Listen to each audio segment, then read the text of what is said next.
Hello friends, welcome to my classes. I hope you all are doing great. मैं रश्मि श्रीवास्तव।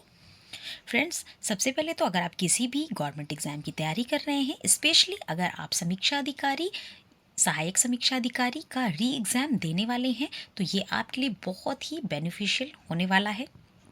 और वैसे भी मैं बता चुकी हूँ आपको कि अगर आप कोई भी एग्ज़ाम की तैयारी कर रहे हैं तो आपके लिए सारे सब्जेक्ट की जो डिटेल नॉलेज है वो मस्ट होती है। बट उसके साथ साथ आपको प्रीवियस ईयर क्वेश्चन, जी हाँ, प्रीवियस ईयर क्वेश्चन आपको लगाना बहुत ही इंपॉर्टेंट होता है। और believe me, previous year questions जो होते हैं ये आपके एग्ज़ाम के आधे हिस्से को कवर कर देते हैं। मतलब कि जैसे कि आप सारे सब्जेक्ट्स पढ़ रहे हैं, ठीक है, और जब आप इन जो क्वेश्चंस हैं इनको सॉल्व करते हैं तो इन्हें सॉल्व करते करते आप एक तो डायरेक्ट आंसर आप याद करते हैं, उसके साथ जब आप उसका पूरा डिटेल पढ़ते हैं हर एक क्वेश्चन की, तो आपको उसके साथ 10 और नए क्वेश्चंस तैयार होते हैं। ठीक है, तो आज से हम स्टार्ट करने वाले हैं आपकी प्रीवियस ईयर क्वेश्चन की सीरीज़। ठीक है, इसे देखना मत भूलिएगा और मेरे साथ आगे कंटिन्यू रहिएगा। मैं आपको एक एक करके समीक्षा अधिकारी से रिलेटेड जितने भी प्रीवियस ईयर क्वेश्चंस हैं, प्रीवियस ईयर जितने भी क्वेश्चंस आपसे पूछे गए हैं, उन सभी को आपके साथ आप पढ़ती चलूँगी और आपको समझाती चलूँगी। ठीक है, तो चलिए विदाउट वेस्टिंग टाइम हम स्टार्ट करेंगे हमारी इस सीरीज़ को, और इसमें आप कंटिन्यू रहिएगा। मुश्किल से 8 से 10 वीडियो में आप पुराने सारे पेपर के हल आप उसमें कर पाएंगे और आपके लिए बहुत ही ज़्यादा बेनिफिशियल होगा। तो विदाउट वेस्टिंग टाइम हम स्टार्ट करेंगे हमारे समीक्षा अधिकारी से रिलेटेड। सबसे पहले मैं आपको दिखा देती हूँ, ये है आपका प्रीवियस ईयर मतलब पेपर का ये सॉल्व पेपर है, इससे हम इसे सॉल्व करेंगे। चलिए देख लेते हैं। फर्स्ट क्वेश्चन से स्टार्ट करते हैं। पहला क्वेश्चन है आपका अफगानिस्तान पर आधिपत्य के समय बाबर को किसने भारत पर आक्रमण करने के लिए निमंत्रण दिया था। ठीक है, अब यहाँ पर 4 ऑप्शन आपको दे रहा है। ठीक, इसको मैं आपको याद भी करवाऊंगी, ऐसा नहीं है कि मैं सिर्फ जोर देकर आपको याद भी करवाऊंगी। इसका जो आंसर है, अफगानिस्तान पर जब आधिपत्य हुआ था उस समय बाबर को किसने भारत पर आक्रमण करने के लिए निमंत्रण दिया था, तो दौलत खां। यहाँ पे आंसर दिया है दौलत खां। ठीक है, चलिए इसका डिटेल पढ़ लेते हैं। अफगानिस्तान पर आधिपत्य के समय बाबर को पंजाब के सूबेदार खां दौलत खां लोधी और मेवाड़ के शासक राणा सांगा ने भारत पर आक्रमण करने के लिए आमंत्रित किया था। अब देखिए, यहाँ से आपके 2-3 फैक्ट तैयार हो गए कि अफगानिस्तान पर आधिपत्य के समय बाबर को पंजाब किसने किया था, निमंत्रण दिया था, तो दौलत खां लोधी ने दिया था। और पूछे कि वो कहाँ के शासक थे, तो वो पंजाब के सूबेदार थे। ठीक है, कहाँ के थे, पंजाब के सूबेदार थे। दौलत खां की सोच यह थी है ना। तो अब हम इससे बहुत डिटेल में नहीं जाएंगे, हम सिर्फ आपको वही चीज़ें पढ़ाएंगे जो आपके एग्ज़ाम के लिए ज़रूरी है और आपको जो तैयार हो जाए। मैं डिटेल आपको पढ़ाऊंगी, बट डिटेल में मैं आपको उतने ही फैक्ट बताऊंगी जो कि आपके एग्ज़ाम के लिए आपके माइंड में जाने ज़रूरी हैं। ठीक है, तो यहाँ से आपने 2 क्वेश्चन तैयार किए कि अफगानिस्तान के आधिपत्य के समय बाबर को किसने भारत आने पर निमंत्रण दिया था, दौलत खां लोधी ने। और दौलत खां लोधी कहाँ के थे, तो ये पंजाब के सूबेदार थे। ठीक है, यहाँ पे आपका दिया है, आपको फुल डिटेल पढ़ना है तो आप पढ़ सकते हैं। वास्तव में दौलत खां की सोच यह थी कि बाबर भी तैमूर की तरह भारत को लूटकर वापस अपने देश चला जाएगा। इससे इब्राहिम लोदी की स्थिति कमज़ोर होगी, जिसका लाभ उठाकर वह अपनी स्थिति मजबूत कर सकता है। बट ये डिटेल आप इसे देखकर समझिए, बट मैं आपको उन्हीं फैक्ट्स को बताऊंगी जो आपके एग्ज़ाम के लिए इंपॉर्टेंट है। ठीक है, आगे की डिटेल आप पढ़ोगे, आपके लिए ज़रूरी है, बट आप वो चीज़ पढ़िए जो आपके एग्ज़ाम में स्पेशली पूछी जा रही है और उन्हीं फैक्ट्स को अपने माइंड में रखिए ना। बहुत ज़्यादा एडिशनल फैक्ट्स माइंड में भी रखना अच्छी चीज़ नहीं होती है।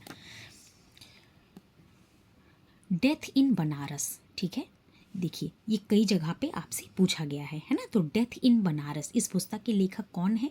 डेथ इन बनारस, इस पुस्तक के लेखक हैं Jonathan Parry. Death in Banaras, ठीक है। अब यहाँ पे क्या दिया है, डेथ। डेथ ये शब्द में ही आंसर छुपा हुआ है। जोनाथन यहाँ पे भी था दिया है, ठीक, जोनाथन पेरी। तो डेथ इन बनारस किसकी पुस्तक है, जोनाथन पेरी की बुक है। इन अन्य पुस्तकों के नाम भी इस तरीके से हैं, ये आप देख लीजिए, है ना। पेट्रोटिज्म ये इन्हीं की बुक है,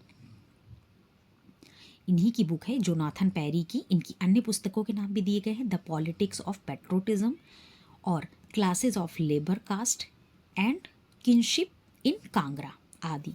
ठीक है, तो इस तरीके से आपको दूसरा क्वेश्चन ये तैयार हुआ कि डेथ इन बनारस पुस्तक के लेखक कौन है, जोनाथन पेरी हैं। फिर तीसरा क्वेश्चन है आपका, यहाँ पर दिया हुआ है निम्नलिखित युग्मों में से कौन सा एक सही सुमेलित नहीं है। ठीक है, कौन सा सही सुमेलित नहीं है, इसको देखना है। अब यहाँ पे आपको दिया हुआ है प्लस इसके आंसर भी दिए हुए हैं। देखिए ब्लीचिंग पाउडर इसका दिया हुआ है आपका, ये देखिए ब्लीचिंग पाउडर, इसका दिया है कैल्शियम ऑक्सीलेट, कैल्शियम ऑक्सीलेट है ना, ऑक्सीक्लोराइड, ये देखिए कैल्शियम ऑक्सीक्लोराइड या कैल्शियम ऑक्सीलेट ब्लीचिंग पाउडर का। अब यहाँ पे दिया है plaster of Paris calcium sulphate hemihydrate, washing soda sodium carbonate, baking soda sodium bike. अब आप इसको याद कैसे करेंगे, चलिए मैं आपको बताती हूँ। देखिए ये कहाँ पे आया, आर ओ मेंस में आया है ना, जीएस में कई जगह पे आ चुका है। ब्लीचिंग पाउडर कैल्शियम ऑक्सीक्लोराइड, ठीक, plaster of Paris calcium sulphate hemihydrate, hydrate, ठीक, वॉशिंग सोडा सोडियम का। अब देखिए वॉशिंग सोडा और बेकिंग सोडा, इन दोनों में मैं आपको एक डिफरेंस बता दूंगी जिससे आप कभी इसे नहीं भूलोगे। बेकिंग सोडा और वॉशिंग, बेकिंग सोडा आपके खाने में काम आता है, ठीक है, खाना बनाने में जो आप जिस सोडा का यूज़ करते हैं उसको बेकिंग सोडा कहते हैं, और उसके अलावा जो सोडा होता है वो वॉशिंग सोडा होता है। ठीक है, अब इसको आप कन्फ्यूजन कैसे मिटाएंगे अपनी, बेकिंग सोडा खाने में क्या होती है, बाई, खाना जो बनाती है, खाना बनाने वाली कुक बोलते हैं या फिर उसे बाई बोलते हैं। ठीक है, आज के बाद आप इसमें कंफ्यूज नहीं होगे, खाना बनाने वाली होती है बाई, और जो बेकिंग सोडा जिसको बेक माने पकाना, जिसको खाने में यूज़ करते हैं वो होता है bicarbonate, sodium by carbonate.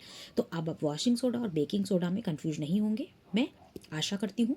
फिर है आपका plaster of Paris calcium sulphate hemihydrate और ब्लीचिंग पाउडर कैल्शियम ऑक्सीक्लोराइड। ठीक है,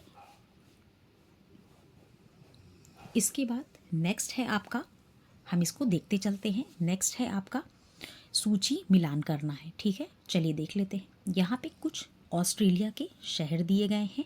जब मैं यहाँ पे आपको ऑस्ट्रेलिया का मैप बताऊंगी आपको ये क्वेश्चन अच्छे से कवर हो जाएगा, बट यहाँ पर आप देख लीजिए, यहाँ पे ऑस्ट्रेलिया के प्रांत दिए हैं जैसे न्यू साउथ वेल्स, ठीक है, यहाँ पे क्वींसलैंड दिया है, विक्टोरिया दिया है, पश्चिमी ऑस्ट्रेलिया दिया है। अब इसको आपको मिलाना है, चलिए देख लेते हैं।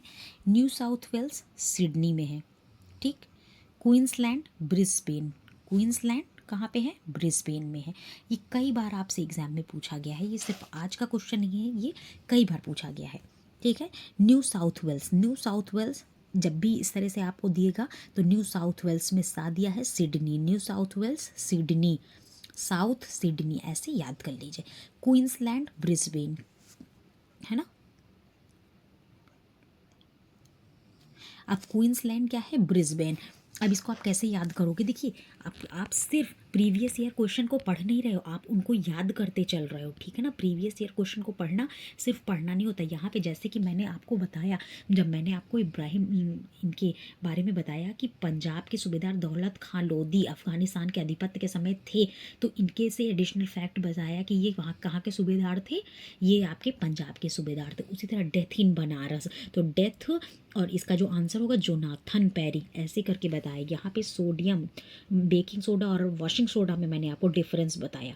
ठीक है, उसी तरीके से यहाँ पे भी आपको याद करना। आप कैसे याद करेंगे, New South Wales, South Sydney, सा में भी सा है, इसका आंसर भी सिडनी होगा, सा से ही होगा।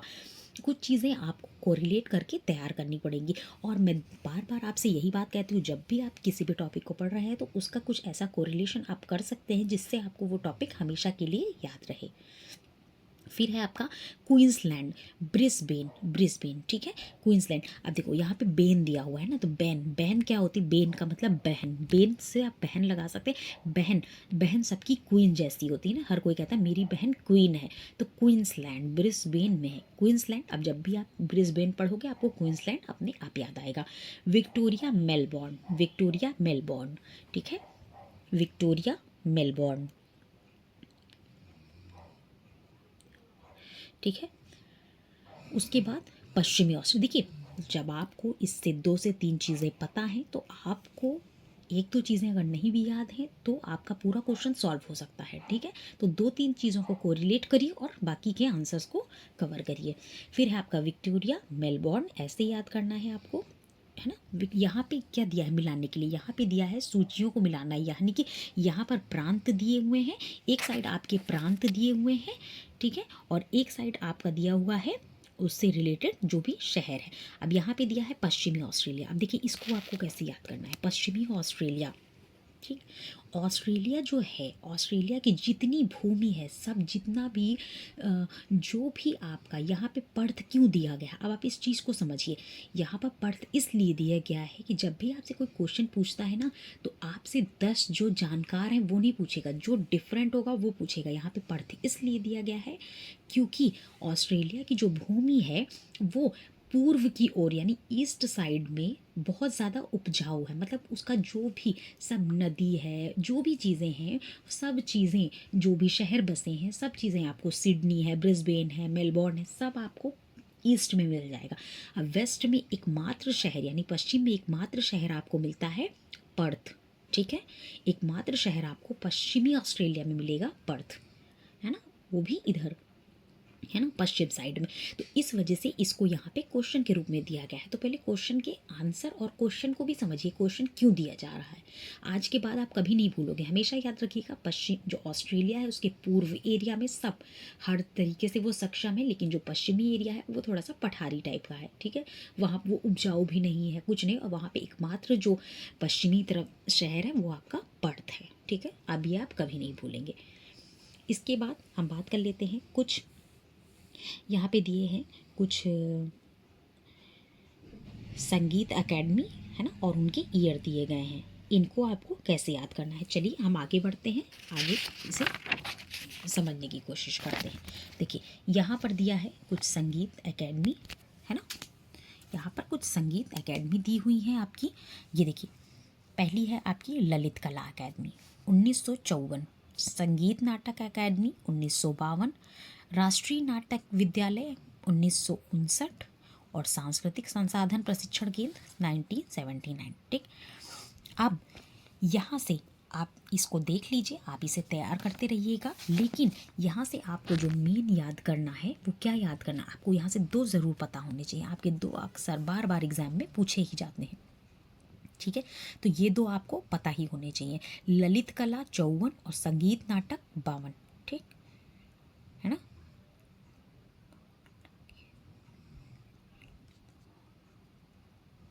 ठीक है, संगीत नाटक बार बार पूछता है एकेडमी, और ललित कला एकेडमी आपसे बार बार पूछता है। तो यहाँ पे मैं एक ट्रिक आपको बता सकती हूँ, संगीत को आप संगीता कर लीजिए, ठीक है। ये दो आप याद करिए, बट आप हमेशा इजी वाले को याद करिए, हम टफ के चक्कर में पड़ जाते हैं और इजी ही हमें नहीं तैयार होता है, ठीक है। संगीत, संगीता ने 52 नाटक किए ललिता को चौंकाने के लिए, चौंकाना यानी 54, 52 यानी 52, और 19 ईयर आपको याद ही है, ठीक है। संगीता ने 52 नाटक किए ललिता को चौंकाने के लिए। तो इस तरीके से आपको संगीत नाटक अकेडमी और ललित कला अकेडमी तो 100% तैयार हो गई, बाकी की आप देख लीजिए, आप अपने अकॉर्डिंग इसे याद कर लीजिए, ठीक है। तो इस तरीके से आपने इन चारों अकेडमीज़ को देख लिया है। अब मुझे नहीं लगता इस ट्रिक से आप इसके बाद संगीत नाटक अकेडमी और ललित कला अकेडमी को भूल पाएंगे। आगे बढ़ते हैं। देखिए फ्रेंड्स, मेरा जो काम है वो आपको याद करवाना है, ठीक है। आपको आपके एग्ज़ाम को क्लियर करने में, आपकी मंजिल तक पहुंचाना मेरा फ़र्ज़ है, ठीक है। मुझे ये लगता है कि आप किस तरीके से चीज़ों को याद भी करते चलो। आप सिर्फ, मैं सिर्फ आपको कोई चीज़ दे रही हूँ तो सिर्फ इसलिए नहीं कि मैं वीडियोस बना रही हूँ और आप तक चीज़ें पहुँच रही, आप तक चीज़ें आपके माइंड में फ़िक्स होनी चाहिए, ठीक है। उसके बाद है निम्नलिखित बाघ अभ्यारण्य यानी टाइगर रिजर्व में से कौन सा एमपी में स्थित नहीं है। अब देखिए यहाँ पे कुछ दिए गए हैं, इसमें बता रहा है अमनगढ़, बांधवगढ़, कान्हा, संजय दुबरी। कान्हा और संजय दुबरी ये दोनों मध्य प्रदेश में हैं। सबसे पहले कान्हा तो बहुत ही फेमस है मध्य प्रदेश का, संजय दुबरी। अब यहाँ से आपको एमपी के कुछ टाइगर रिजर्व याद भी रखने हैं, ठीक है। तो चलिए इसका डिटेल देख लेते हैं। अमनगढ़ बाघ अभ्यारण्य कहाँ है, यूपी के बिजनौर जिले में 95 वर्ग किलोमीटर क्षेत्र में स्थित है, ठीक है। अब देखिए इससे आपको 3 एमपी के पता चल गए ना, एमपी के 3 टाइगर रिजर्व कौन से हैं, बांधवगढ़, संजय दुबरी और कान्हा। बांधवगढ़, संजय दुबरी और कान्हा, बांधवगढ़, संजय धुबरी और कान्हा, ये क्या है, एमपी के टाइगर रिजर्व है। और अमानगढ़ कहाँ पे है, यूपी में, अमानगढ़ कहाँ पे है? यूपी में बिजनौर जिले में स्थित है। ठीक है, ये भी आपको याद रखना है। अमानगढ़ कहाँ पर है? बिजनौर जिला, यूपी। उसके बाद है आपका कौन सा कोयला आधारित बिजली संयंत्र यूपी में स्थित है? ठीक है, कोयला आधारित बिजली संयंत्र यूपी में स्थित है।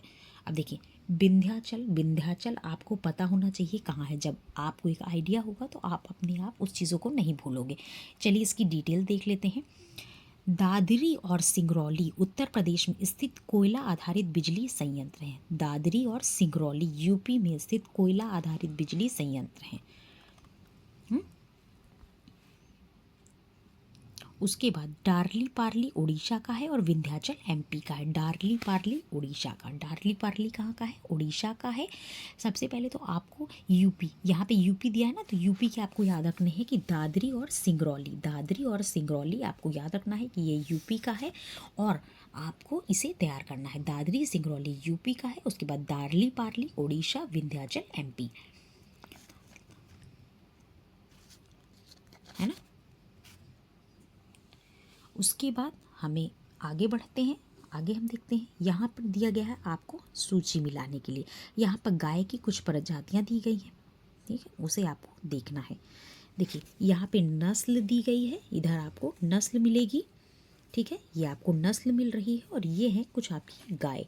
गाय, बकरी, भैंस, भेड़, देवनी, बर्बरी, भदावरी और गिर। जैसे कि आपको पता है गाय, गाय की गिर जो है गाय की प्रजाति है, भदावरी भैंस की प्रजाति है। ठीक है, आगे हम इसका आंसर देखते हैं। यहाँ पर इसका आंसर दिया हुआ है, देखिए गाय ना, देखिए गाय दो जगह दिया है, तो देवनी भी गाय है, गिर भी गाय है आपकी। ठीक है, देवनी भी गाय है और गिर भी गाय है। भदावरी भैंस है, बर्बरी बकरी है, तो बर्बरी से बकरी ऐसे भी याद कर सकते हैं, बकरी बर्बरी, है ना। देवनी गाय, देवनी गाय, देवनी ऐसे भी याद कर सकते हैं। गाय को हम देवी कहते हैं तो देवी से देवनी याद कर सकते हैं। गिर माने गाय, देवी, देवनी, गाय, बर्बरी बकरी, बकरी बर्बरी 3 से 4 बार पढ़ेंगे आपको याद हो जाएगा। भैंस भदावरी। ठीक है, आई होप आपको ये अच्छा लग रहा होगा और ये तरीका भी समझ में आ रहा होगा। बिलीव मी, इस तरीके से आपको कभी किसी ने नहीं बताया होगा। मैं आपको फैक्ट के साथ साथ उन्हें याद करने का तरीका भी बताती चल रही हूँ। इसे आप बहुत ही अच्छे से देखते रहिएगा, आप इसे कंटिन्यू रखिएगा, आपको बहुत ही मज़ा आने वाला है। फिर आगे बढ़ते हैं। यहाँ पर दिए हैं कुछ लेखक और पुस्तकें। ठीक है, अब देखिए यहाँ पर जो पुस्तकें दी हैं, इन पुस्तकों के आंसर क्या है, इन पर आते हैं हम। ठीक है, रास रास पंचाध्यायी किसकी पुस्तक है? नंददास की पुस्तक है। यहाँ पे क्वेश्चन, यहाँ पे मैचिंग वाला है ना, तो अब मैचिंग वाले में आप डायरेक्ट यहाँ से देख सकते हैं आंसर। रास पंचाध्यायी जो किसकी पुस्तक है, तो रास पंचाध्यायी नंददास की है। चैतन्य भागवत, चैतन्य, अब देखिए यहाँ पे दिया है चैतन्य भागवत वृंदावन दास की है। चैतन्य मंगल जयनंदा की है। भक्ति रत्नाकर नरहरि चक्रवर्ती की। भक्ति रत्नाकर कई बार आपसे एग्जाम में पूछी गई है। ठीक है, भक्ति रत्नाकर नरहरि चक्रवर्ती की है। हाँ, हरि यहाँ पे दिया है हरि। भक्ति हम किसकी करते हैं? हरि प्रेम में, यानी कि कृष्ण जी की भक्ति करते हैं। भक्ति के रूप में आपने अक्सर सुना होगा, कृष्ण की भक्ति करो, कृष्ण की भक्ति करो। ठीक है, कृष्ण, हरि, हरि मीन्स कृष्ण होता है। ठीक है, तो भक्ति रत्नाकर किसकी है, किसकी भक्ति करनी? हरि की, तो हरि नरहरि चक्रवर्ती। चैतन्य मंगल जय नंदा की बुक है। चैतन्य मंगल किसकी बुक है? जय नंदा की बुक है। चैतन्य भागवत वृंदावन दास की पुस्तक है। चैतन्य भागवत किसकी पुस्तक है? वृंदावन दास की। ठीक है, हमें भागवत करनी है बहुत ही चैतन्य होकर, है ना। कहाँ पर? वृंदावन में करनी है। हमारा ये संकल्प है कि हमें वृंदावन में भागवत करनी है जाके। ठीक है, तो चैतन्य भागवत वृंदावन दास की पुस्तक है। इस तरीके से आप इसे याद कर सकते हैं। रास पंचाध्यायी नंददास की है। रास और दास ऐसे भी याद कर सकते हैं। फिर बात करते हैं, यहाँ पर कुछ आहार समूहों का जिक्र किया गया है जिस जो आपको ऊर्जा प्रदान करते हैं। चलिए उसे देख लेते हैं। सबसे इनका 3 का सीक्वेंस आपको मिला ना। सबसे ज़्यादा ऊर्जा कौन देता है? वसा देता है, प्रोटीन देता है, कार्बोहाइड्रेट देता है ना, या विटामिन्स देते हैं? कौन देता है? इसका आंसर है, दिए गए आहार समूहों में से अधिकतम ऊर्जा प्रदान करने वाला जो समूह है वो कार्बोहाइड्रेट है। वसा और प्रोटीन, ठीक है, देखिए वसा जो है, जो कार्ब्स होते हैं ना, कार्ब्स, कार्बोहाइड्रेट, ये आपको सडन एनर्जी देते हैं। ठीक है, कार्ब्स जो आपकी जो एनर्जी है, सर्वाधिक ऊर्जा, अधिकतम ऊर्जा की बात यहाँ पे कर रहा है, तो यहाँ पे सबसे ज़्यादा आपको कार्बोहाइड्रेट देते हैं, फिर वसा देता है और फिर प्रोटीन देता है। 1 ग्राम कार्बोहाइड्रेट देता है, प्रोटीन से 4 कैलोरी ऊर्जा मिलती है, जबकि 1 ग्राम वसा से 9 कैलोरी ऊर्जा मिलती है। ये सब पूछेगा। और विटामिन और लवण से कोई ऊर्जा नहीं मिलती है। जल, विटामिन और लवण से कोई ऊर्जा नहीं मिलती है। ठीक है, तो यहाँ पे एक आंसर आपका और भी तैयार हो गया। कार्बोहाइड्रेट, वसा और प्रोटीन से तो ऊर्जा मिल रही, किन से ऊर्जा नहीं मिल रही है? तो जल, विटामिन और लवण से। ठीक है, इनसे कोई भी ऊर्जा नहीं मिल रही है। चलिए आगे देखते हैं। आगे आपका क्वेश्चन है, तीनों गोलमेज सम्मेलनों में भाग लेने वाले भारतीय निम्नलिखित नेताओं में से कौन थे? ठीक, अगर आपने मेरा गोलमेज सम्मेलन वाला वीडियो ध्यान से देखा होगा, ध्यान से उसे पढ़ा होगा, तो वहाँ पे मैंने अच्छे से इसको मेंशन किया है कि कौन से ऐसे नेता हैं जो तीनों गोलमेज सम्मेलन में शामिल हुए थे। तो वो हैं आपके डॉक्टर भीमराव अंबेडकर। तीनों गोलमेज सम्मेलन में भाग लेने वाले डॉक्टर भीमराव अंबेडकर हैं, जबकि महात्मा गांधी ने सिर्फ द्वितीय गोलमेज सम्मेलन में भाग लिया था। इन्होंने सम्मेलन में कांग्रेस के प्रतिनिधि के रूप में भाग लिया था। इसके अतिरिक्त एनी बेसेंट तथा सरोजनी नायडू ने भी भारतीय महिलाओं का प्रतिनिधित्व द्वितीय गोलमेज सम्मेलन में किया था। ठीक है, तो इससे आपको ये भी आंसर हो गया कि जो गांधी जी हैं केवल दूसरे सम्मेलन में गए थे। यहाँ से एक आपको और एडिशनल फैक्ट तैयार होता है कि तीनों गोलमेज सम्मेलन में कौन शामिल हुआ था? भीमराव अंबेडकर। जबकि जो गांधी जी हैं वो सिर्फ और सिर्फ दूसरे गोलमेज सम्मेलन में गए थे। ये भी कई बार पूछा गया। ये दोनों ऐसे क्वेश्चंस हैं जो आपके एग्जाम में बार बार रिपीट हो रहे हैं, तो इसे आपको याद रखना है। फिर है आपका, कौन से बाल्टिक सागर के तट पर स्थित नहीं है ना? चलिए देख लेते हैं। यहाँ पे दिया है स्वीडन और नॉर्वे, लाटविया और पोलैंड, लाटविया और रूस, स्वीडन और रूस, स्वीडन और नॉर्वे। इसका जो आंसर है वो स्वीडन और नॉर्वे है। तो देखिए पहले बाल्टिक सागर के तट पर स्थित है कौन, उसे देख लेते हैं। बाल्टिक सागर के तट पर स्थित देश, ठीक है ना, यहाँ पर दिया है आपको। बाल्टिक सागर के तट पर स्थित देश हैं Denmark, Estonia, Finland, Latvia, Lithuania, Sweden, पूर्वोत्तर जर्मनी, पोलैंड तथा रूस। ठीक है, ये सारे हैं। नॉर्वे की सीमा बाल्टिक सागर से नहीं लगती है। बाल्टिक सागर अटलांटिक महासागर की एक शाखा है। ठीक है, इसे आपको याद रखना होगा कि कौन सा नहीं लगता है। तो इसमें स्वीडन और नॉर्वे दिया है कि इसमें तट पर स्थित नहीं है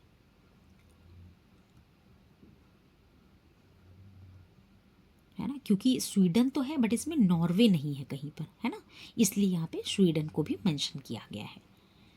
इसके बाद नेक्स्ट क्वेश्चन है आपका, निम्नलिखित में से किस राज्य ने भारत कौशल 2021 प्रतियोगिता में इसका परिणाम भारत सरकार द्वारा घोषित किया गया था? ये आपका करंट का क्वेश्चन है। ठीक है, तो इसके हम आगे बढ़ते हैं। हम उन डिटेल क्वेश्चंस को दे रहे हैं जो आपके सब्जेक्ट से रिलेटेड हैं।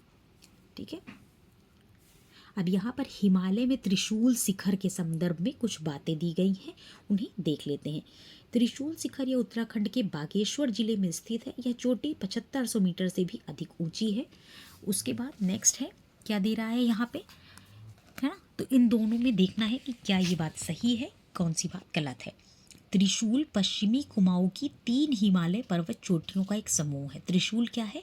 पश्चिमी कुमाऊं की 3 हिमालय पर्वत चोटियों का एक समूह है, जिसकी सबसे ऊंची जो त्रिशूल की 1, 2, 3 चोटियां हैं, है ना। तो इस तरीके से यहाँ पे बताया है कि जो सबसे ऊंची है उसकी 71-20 मीटर की ऊंचाई है। ठीक है, तो यहाँ पे जो ए आंसर है ओनली 1 है ना, वो सही हो रहा है। और ये कहाँ पर स्थित है? तो ये स्थित है इसका बागेश्वर जिले के समीप, उत्तराखंड के समीप स्थित है। ठीक है, तो यहाँ पे केवल पहला वाला ही आपका आंसर सही होगा। ये जो त्रिशूल शिखर है ये बागेश्वर जिले में स्थित है, उत्तराखंड में है, लेकिन इसकी जो ऊंचाई है वो 7500 मीटर ना होके यहाँ पे दिया है ना 71-20 है। ठीक है, फिर आगे बढ़ते हैं हम। आगे है आपका, निम्नलिखित में से कौन एक स्थलीय पारिस्थितिक तंत्र का उपभाग नहीं है? ठीक है, स्थलीय पारिस्थितिक तंत्र देखिए, सागर, पर्वत, सागर, निम्न स्थलीय पारिस्थितिकी तंत्र, अर्धशुष्क पारिस्थितिकी तंत्र। अब यहाँ पे आपको बताना है, तो जाहिर सी बात है स्थलीय पारिस्थितिकी तंत्र का भाग नहीं है तो सागरीय है। पर्वत आपके स्थलों पर आते हैं, ठीक। निम्न स्थलीय अर्धशुष्क पारिस्थितिकी तंत्र सब आएंगे, लेकिन जो सागरीय पारिस्थितिकी तंत्र है ये आपका इससे रिलेटेड नहीं है, ठीक है। कुछ चीज़ों को थोड़ा सा कॉमन सेंस से भी याद करना है, आपको बहुत ही अच्छे से याद हो जाएंगे, ठीक है। जहाँ पे डिटेल मुझे ज़रूरी होगी वहाँ पे मैं उसकी डिटेल आपको ज़रूर से ज़रूर बताती चलूँगी। फिर है आपका ये फिर आपका करंट से रिलेटेड है ना। जो क्वेश्चन आपके एग्जाम के पॉइंट ऑफ व्यू से इम्पोर्टेंट है मैं उन्हीं क्वेश्चंस को लेते चल रही हूँ। फिर है आपका भारत के संविधान के, ठीक है, भारत के संविधान के भाग, यहाँ पे कौन सा भाग दे रहा है 10A, यहाँ पे 9 है। 9A में किस क्षेत्र की की स्थानीय सुशासन की इकाइयों को संवैधानिक आधार प्रदान किया गया है।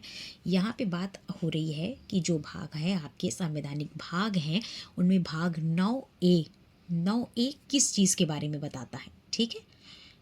क्या ये शहरी क्षेत्र की बात कर रहा है या ग्रामीण क्षेत्र की बात कर रहा है, तो इसका जो आंसर होगा वो बी, यानी कि यहाँ पे नगर पालिका की बात हो रही है। भाग 9 में पंचायतें दी गई हैं और भाग 9A या 9 में आपकी नगर पालिका दी गई है, ठीक है। भारतीय संविधान के भाग 9A में शहरी क्षेत्र की स्थानीय स्वशासन इकाइयों को 92 में 74वें संविधान संशोधन द्वारा संवैधानिक दर्जा दिया गया था। इसे नगर पालिका नाम दिया गया है। अनुच्छेद 243 से 243 ZG में इसे संबंधित उपबंध शामिल किए गए हैं, जबकि भाग 9 में पंचायत शीर्षक से ग्रामीण क्षेत्र की स्थानीय स्वशासन को संवैधानिक आधार प्रदान किया गया है, ठीक है। फिर है आपका निम्नलिखित में से कौन सा जैव डीजल पौधा है, ठीक है। ये क्वेश्चन आपसे बार बार पूछा गया है। जेट्रोफा जो क्या है, जेट्रोफा जो है ये आपका एक बायोडीजल पौधा है, इसे रतन जोत भी कहा जाता है, ठीक है। अब इससे जो एडिशनल फैक्ट है वो आपको याद कर लेना है। 2009 में केंद्र सरकार ने नेशनल बायोडीजल मिशन शुरू किया था, ठीक है।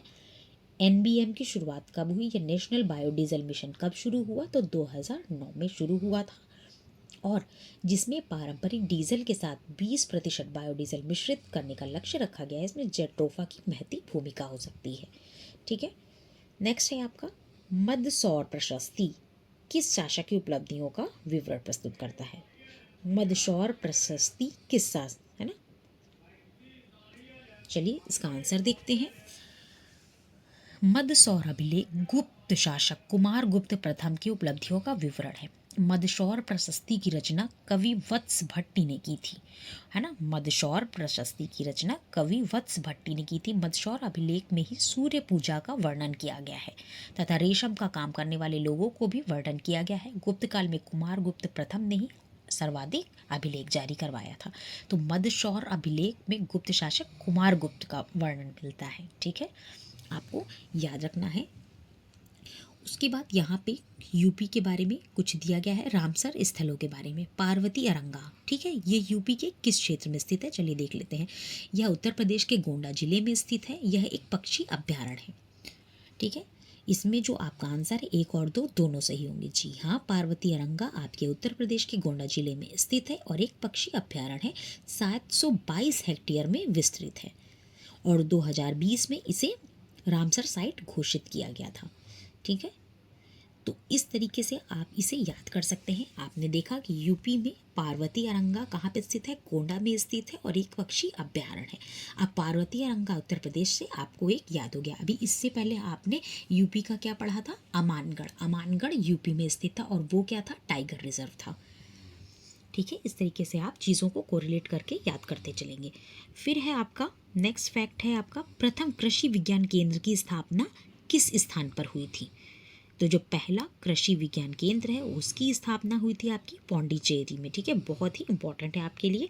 पहला कृषि विज्ञान केंद्र 1974 पौंडीचेरी में स्थापित किया गया था, ये आपको याद रखना है।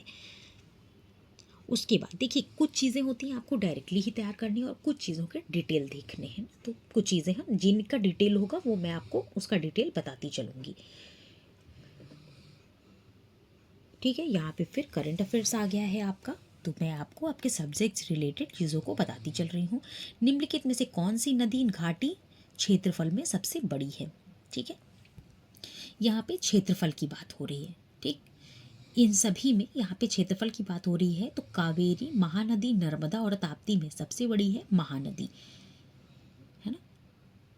क्षेत्रफल में यहाँ पे सबसे बड़ी कौन सी है? महानदी। बट क्योंकि आपको ये क्वेश्चन तैयार करना, अब आपको क्वेश्चन तैयार करते समय बहुत सी चीज़ों का ध्यान रखना है। यहाँ पर आपको जिन 4 नदियों के को दिया गया है, उन 4 नदियों में सबसे बड़ा क्षेत्रफल महानदी का है। बट अगर इसके अलावा और नदियाँ आ जाती हैं, फिर आपको उनका क्षेत्रफल याद रखना होगा, ठीक है। मगर आपको नर्मदा, कावेरी और ताप्ती में अगर महानदी का ऑप्शन देता है, तो महानदी का क्षेत्रफल सबसे ज़्यादा है। उसके बाद आता है आपका जो मिलान करने के लिए ना, यानी कि match the following.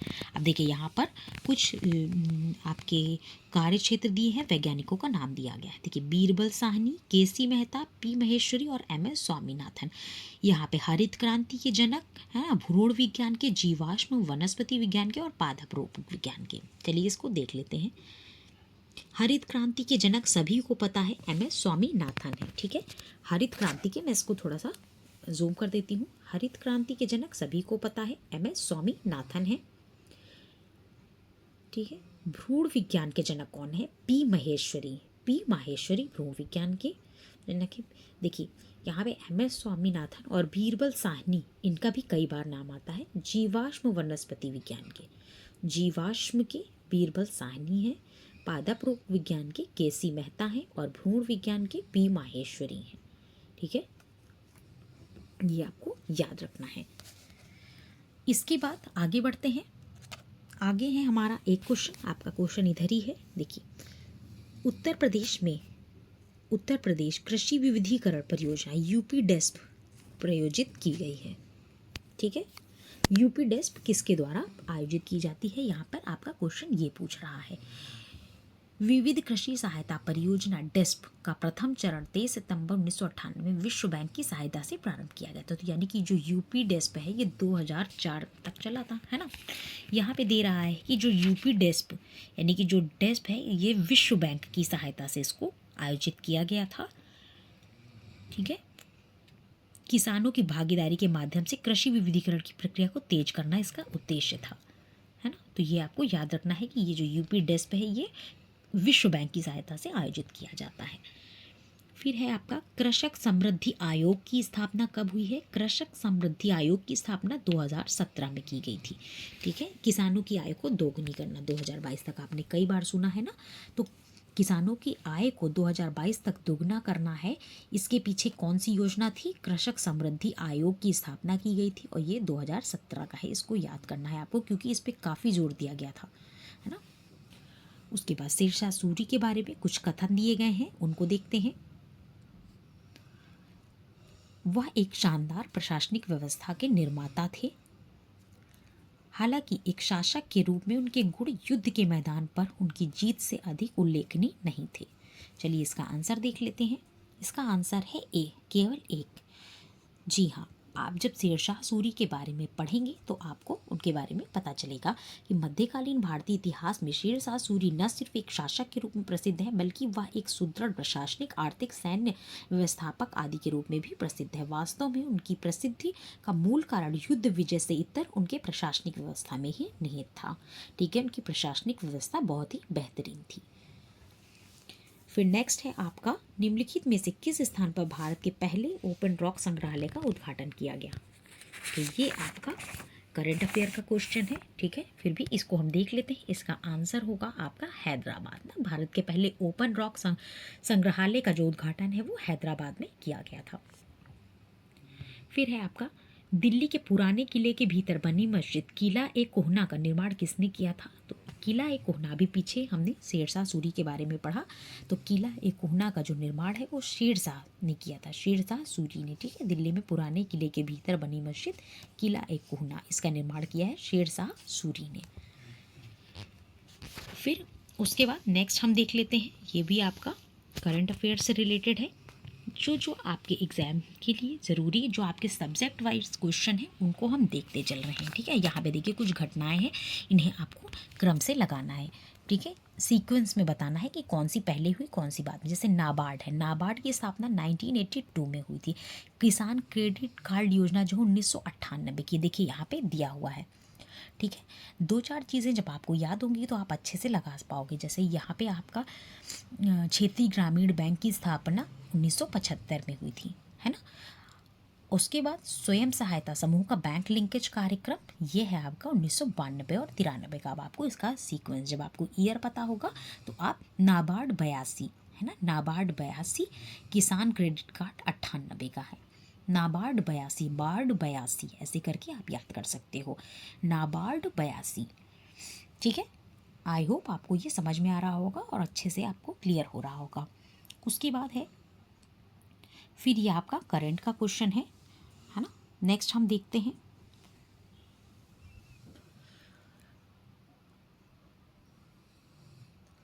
Protection of plant varieties and farmers right अधिनियम निम्नलिखित में से किस वर्ष में पारित किया गया था।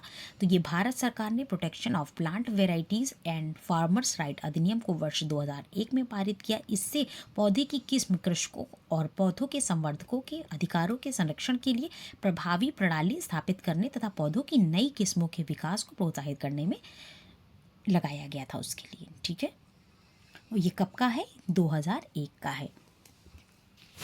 फिर है आपका नीति आयोग द्वारा घोषित सतत विकास लक्ष्य शहरी सूचकांक, ये भी आपका करंट अफेयर्स का क्वेश्चन है। चलिए आगे बढ़ते हैं। राष्ट्रीय विकास परिषद का गठन कब हुआ है, इसका आंसर है 1952। ये आपसे कई बार पूछा जाता है, इसे आप रट लीजिएगा।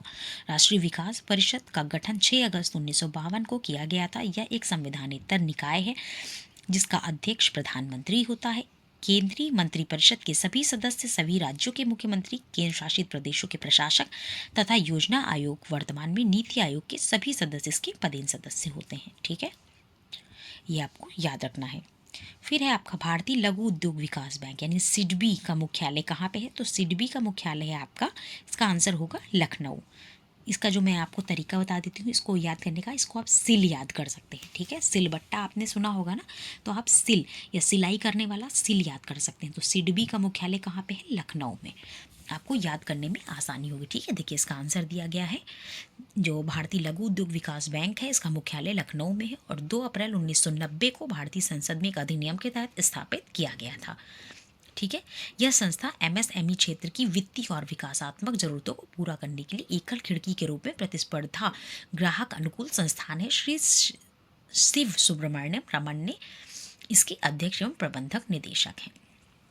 ठीक है, फिर है आपका रिंगलमैन स्केल का प्रयोग निम्नलिखित में से किसके घनत्व के मापन में होता है। ठीक है, जो रिंगलमैन स्केल है इसका यूज आप धुआं, है ना, धुएं को मापने के लिए रिंगलमैन स्केल का प्रयोग करते हैं। बस आपको इतना जानकारी होनी आवश्यक है कि रिंगलमैन स्केल जो है वो धुआं, जब धुआं होता है तो छल्ले छल्ले जैसे आपको दिखाई देते हैं ना, तो रिंग रिंग और छल्ला यानी धुआं, ऐसे करके आप इसे याद कर सकते हो।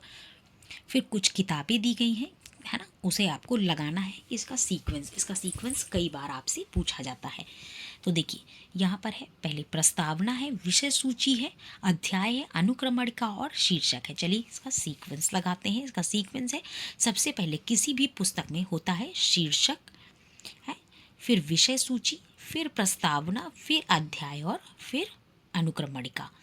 ठीक है, पहले टाइटल होगा, है ना, फिर आपकी विषय सूची होगी, फिर आपकी प्रस्तावना होगी, इंडेक्स, फिर आपकी अध्याय और फिर अनुक्रमणिका। चलिए आगे बढ़ते हैं। आगे आपका निम्नलिखित में से कौन सी अनुसूचित जनजाति उत्तर प्रदेश के वाराणसी जिले में नहीं पाई जाती है। बनारस में कौन सी नहीं पाई जाती है, देखिए गोंड, चेरो, खरवार और सहरिया।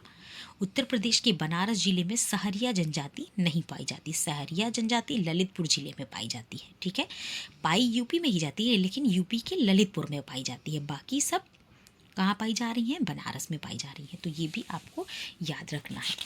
ठीक है,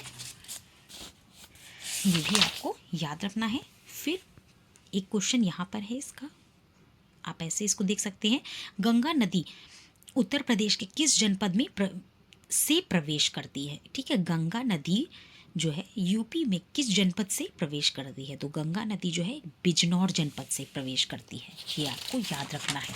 ठीक है, 41 क्वेश्चन तक हमने कर लिए हैं। चलिए आगे देखते हैं। गंगा नदी उत्तर प्रदेश में बिजनौर जनपद से प्रवेश करती है और उत्तर प्रदेश के 27 जिलों से होकर बहती है। ठीक है, इसे आपको याद रखना है। 2008 में गंगा नदी को भारत की राष्ट्रीय नदी घोषित किया गया है। नेक्स्ट क्वेश्चन है आपका, संविधान के निम्नलिखित अनुच्छेद के अंतर्गत संसद के दोनों सदनों के संयुक्त अधिवेशन का प्रावधान है। इसकी किस वाल मतलब किस आर्टिकल में संयुक्त अधिवेशन का प्रावधान है? तो आर्टिकल 108 के अधीन किसी भी विधेयक पर जब दोनों सदनों के बीच गतिरोध होता है, जब दोनों सदन यानी कि लोकसभा और राज्यसभा में कोई भी, जैसे मान लीजिए कोई भी विधेयक पेश किया गया और उस पर सहमति नहीं बन रही है, तो फिर एक संयुक्त अधिवेशन आपका संयुक्त बैठक होती है। ठीक है, उसका जो प्रावधान है वो आर्टिकल 108 में दिया गया है, वही इस पर बात की जा रही है संयुक्त अधिवेशन की। ठीक है, और यहाँ पे दिया जा रहा है कि लोकसभा का जो अध्यक्ष है वो इसकी अध्यक्षता करता है इस संयुक्त बैठक की। ये आर्टिकल 118 कह रहा है ये बात।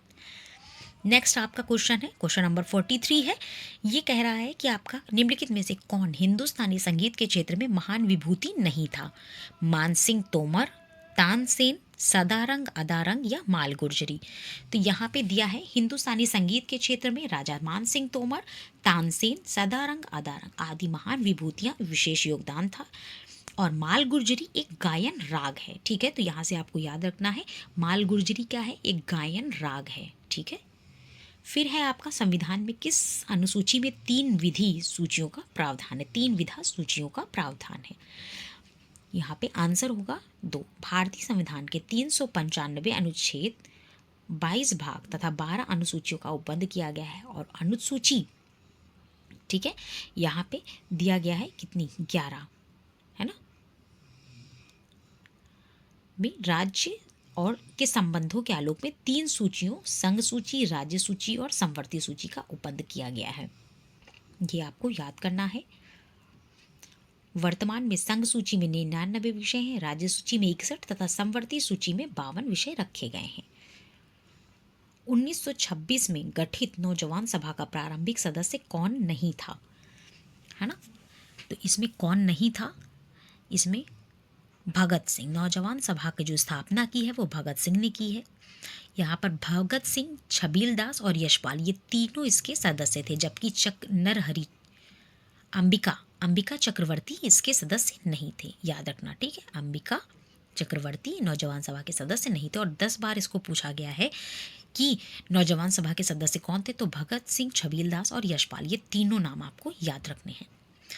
उसके बाद है आपका सुगमता सूचकांक। ये भी आपका है ना, ये आपका करंट अफेयर से भी रिलेटेड है, प्लस ऐसे भी आप याद कर सकते हो इसके बारे में कि यह सार्वजनिक क्षेत्र के बैंकों के प्रदर्शन को आकलित करने का एक तरीका है।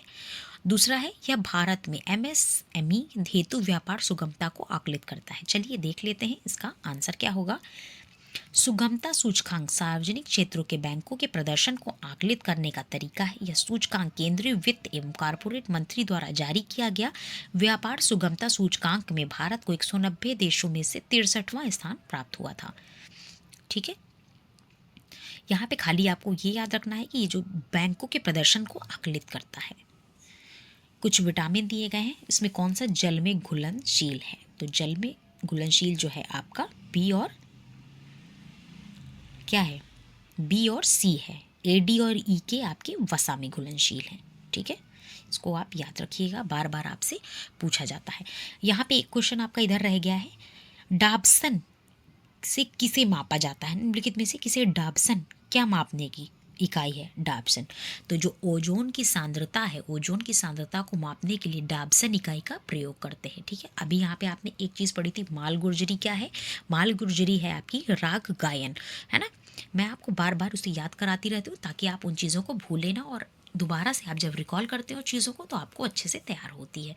ठीक है, उसके बाद डाबसन क्या है? ओजोन की सांद्रता को मापने की एक इकाई है। फिर आपका 1929 में अखिल भारतीय ट्रेड यूनियन कांग्रेस के अध्यक्ष थे। 1929 में अखिल भारतीय ट्रेड यूनियन के जो अध्यक्ष थे वो थे आपके कौन? लाला लाजपत राय। ठीक है ना। 1920 में बम्बई में इसका अधिवेशन हुआ था, स्थापना हुई थी।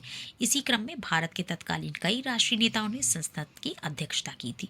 तो आपको 1929 का याद रखना है कि 1929 में कौन था। देखिए यहाँ पे कुछ कन्फ्यूजन हो गई है। अखिल भारतीय ट्रेड यूनियन की जो स्थापना हुई थी वो 20 में बम्बई में हुई थी। इसके पहले अध्यक्ष थे लाला लाजपत राय, और 29 में इसकी अध्यक्षता जो थी की थी वो नागपुर में हुई थी, और सुभाष चंद्र बोस इसके अध्यक्ष थे। ठीक है, 29 में अध्यक्ष थे सुभाष चंद्र बोस, और लाला लाजपत राय इसके एटक के अध्यक्ष रहे हैं बम्बई में जब इसकी स्थापना हुई थी। ठीक है, उस समय प्रथम थे। उसके बाद है आपका बालकाश झील किस देश में स्थित है। बालकाश झील जो है वो कहाँ पे स्थित है, तो जो बालकाश झील है वो कजाकिस्तान में स्थित है। एक एंडोरेक बेसिन है, और कैस्पियन सागर और अरब सागर के बाद कजाकिस्तान की तीसरी सबसे बड़ी झील है। तो यहाँ पे आपको सिर्फ जो याद करना है वो बालकाश झील कहाँ पे है, कजाकिस्तान में है। ठीक है, कजाकिस्तान में क्या है, बालकाश झील। इस तरीके से 50 क्वेश्चंस को हमने कवर किया। ठीक है, और आगे नेक्स्ट वीडियो में मैं आपको और भी प्रीवियस ईयर क्वेश्चंस कराने वाली हूँ, तो आप मेरे साथ इस सीरीज़ में कंटिन्यू रहिएगा। मिलते हैं नेक्स्ट वीडियो में, और आई होप आपको ये सेशन बहुत अच्छा लगा होगा और आपको अच्छे से समझ में आया होगा। चलिए मिलते हैं नेक्स्ट वीडियो में, तब तक के लिए टेक केयर।